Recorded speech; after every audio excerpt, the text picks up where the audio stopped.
বগুড়ায় নতুন করে বেড়েছে সবজির দাম। বাজারে সরবরাহ কমে যাওয়াকেই দাম বাড়ার প্রধান কারণ বলছেন ক্রেতা বিক্রেতারা।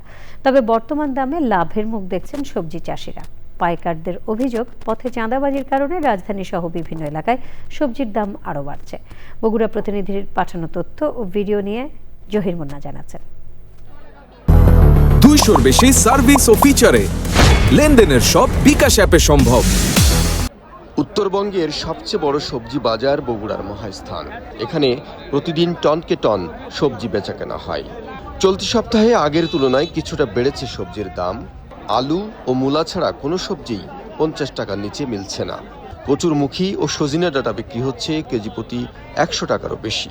এতে খুশি সবজি চাষিরা। প্রতি কেজি কালাই 60 থেকে 68 টাকা পর্যন্ত চলতেছে।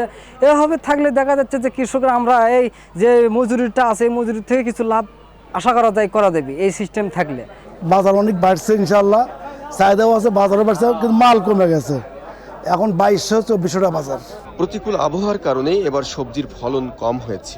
এতে বাজারে সরবরাহ কম, আর সে কারণেই তুলনামূলক বেশি দামে বিক্রি করতে হচ্ছে জানান বিক্রেতারা। আবহাওয়ার কারণে বাজার ঊর্ধ্বগতি, সব মালে ঊর্ধ্বগতি। আমি পটল কিনলাম 2800 টাকা মন, শশা কিনলাম আজকে হলে আপনি 2800 টাকা মন। ফুলকপি কিনলাম আর মূলা কিনলাম।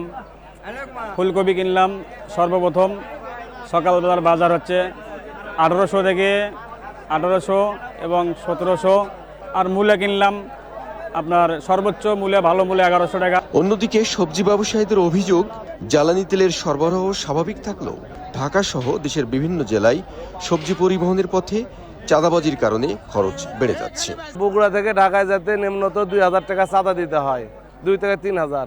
তাহলে পার কেজিতে 5 টাকা কিন্তু এমনিতে বেশি পড়ে যায় খরচা। রাস্তায় ক্রেন খরচ বেশি, বর্তমানে তেলের দাম বেশি, ভাড়া ভুড়ো বেশি, এবারে পুলিশেরও গাড়ির ওপর কিছু চাঁদা আছে।